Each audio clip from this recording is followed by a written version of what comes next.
Kama ni mara yako ya kwanza unatembelea chaneli yetu ya Top 5 Media, tunakuomba ubonyeze neno subscribe, kisha kwa chini itatokea alama ya kengele. Tunakuomba ubonyeze kengele hiyo ili uwe wa kwanza kupokea taarifa katika chaneli yetu. Asante. Habari kubwa ya kimichezo ambayo tunakwenda kuiangaza mezani siku ya leo ni kuhusiana na kile ambacho kinaendelea ndani ya klabu ya soka ya Simba Sports Club kuelekea katika msimu mpya wa mashindano wa mwaka 2026-2027 ambapo klabu ya soka ya Simba wamedhamiria kufanya mambo makubwa. Sasa miongoni mwa vitu ambavyo Simba kwa sasa wanavifanya ni kuweza kusajili wachezaji wapya, wachezaji wa kimataifa na wachezaji wazao ambao mpaka sasa tunaona, kwa sababu Simba wanashiriki michuano mikubwa ya Sekafa Kagame Cup, kuna wachezaji ambao wameweza kupata nafasi ya kuweza kucheza michezo hiyo. Sasa miongoni mwa story kubwa ambayo imeweza kugusa vichwa vya watu wengi ni kuhusiana na mchezaji Libase Gueye, raia wa Senegali, ambapo mchezaji kwa mujibu wa taarifa ni kwamba watu wengi waliona kwamba mchezaji huyu amegoma tena kuiendelea kuitumikia klabu ya soka ya Simba mara baada ya kujiunga na klabu hiyo katika dirisha dogo la usajili la msimu wa mwaka 2025-2026. Sasa kwa mujibu wa taarifa ni kwamba kulikuwa na taarifa ikisema kwamba nyota huyu ameweza kupewa ofa kutoka katika klabu ya soka ya MC Alger ya nchini Algeria. Bila kusahau nyota huyu alikuwa akiwindwa na klabu ya soka ya Esperance kutokea katika nchi ya Tunisia. Ni miongoni mwa vilabu ambavyo viliweza kumtaka mchezaji Libase Gueye. Na kwa mujibu wa vyanzo vingine kwamba kuna timu kutokea katika nchi ya Katari na Morocco zimeonyesha nia ya kumhitaji Libase Gueye, mchezaji ambaye anacheza katika eneo la winga namba 7. Sasa klabu ya soka ya Simba tunaona kwa upande mwingine mchezaji kutokana na ofa ambazo wameweza kuzipokea ni kwamba Simba wanamwangalia Libase Gueye mwenye umri wa miaka 23 kama miongoni mwa wachezaji kabisa ambao watakwenda kuifanya Simba kuwa bora, kwa sababu walimsajili katika dirisha dogo la usajili. Kwa hiyo bado wanahitaji huduma yake. Sasa mchezaji huyu alichelewa kuripoti kambini,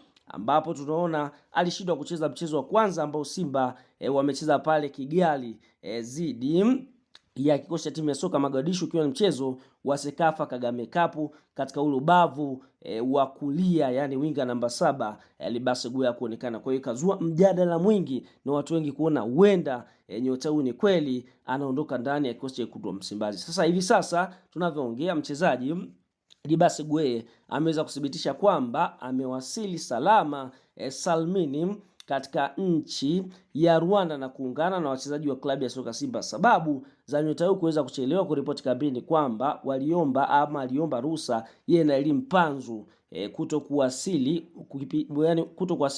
katika klabu ya soka Simba kwa sababu ya matatizo ya kifamilia ambayo aliyapata, licha ya mchezaji kuondoa utambulisho wake kwamba yeye ni mchezaji wa klabu ya soka Simba katika mitandao yake ya kijamii, lakini bado hilo halijaweza kumuathiri kutokuhudhuria katika kikosi cha Wekundu wa Msimbazi. Kwa hiyo Libase Gueye ameweza kuthibitisha yeye bado ni mnyama, kwa sababu ameweza kuposti picha akiwa Kigali, Rwanda, kwa maana kwamba tayari ameweza kuungana na wachezaji wenzake wa klabu ya soka ya Simba. Na msimamo wa Simba kupitia mitandao ya kijamii, hata meneja habari na mawasiliano Ahmed Ali, ni kwamba hawana mpango wa kumuuza mchezaji Libase Gueye. Licha ya kupewa ofa kubwa, bado Simba wana mapambano makubwa. Ukiangalia wanahitaji kushiriki ligi ya mabingwa, wanahitaji kuchukua ubingwa wa ligi kuu ya NBC ambao wameukosa kwa takriban misimu 5. Kwa hiyo wale wachezaji wao bora wote kwa upande mwingine kwa msimu hawatouzwa. Ndio maana wanakuambia wanasajili kutokana na yale maeneo ambayo yanaonekana yana uhitaji ndani ya kikosi cha Wekundu wa Msimbazi. Kwa ndio hivyo, habari njema ni kwamba Libase Gueye mwenye pia ameamua kuendelea kusalia kuitumikia klabu ya soka ya Simba kuelekea msimu ujao. Kwa ni mchezaji mzuri ambaye amepita katika vilabu tofauti hapa barani Afrika, ikiwamo kule nchini kwao Senegali, na amepia kutumikia timu ya taifa ya Senegali, tena alikuwa captain. Wote tunafahamu uwezo wa Libase Gueye, mchezaji ambaye akipata mpira ana uwezo mkubwa wa kutibu. Kwa habari njema ndio hivyo, Libase kwa sasa yupo Kigali Rwanda, na mwenyewe ameweza kuthibitisha hilo na kusema kwamba bado yeye ni mnyama halisi, yani mwanafamilia wa Simba na hataondoka mpaka pale ambapo mkataba wake utakapomalizika. Ikumbuke Libase ana mkataba wa miaka miwili, kwa hiyo mpaka sasa ameitumikia Simba nusu msimu, kwa hiyo amebakisha msimu 1.5 ili kuweza kumaliza mkataba wake na klabu hiyo.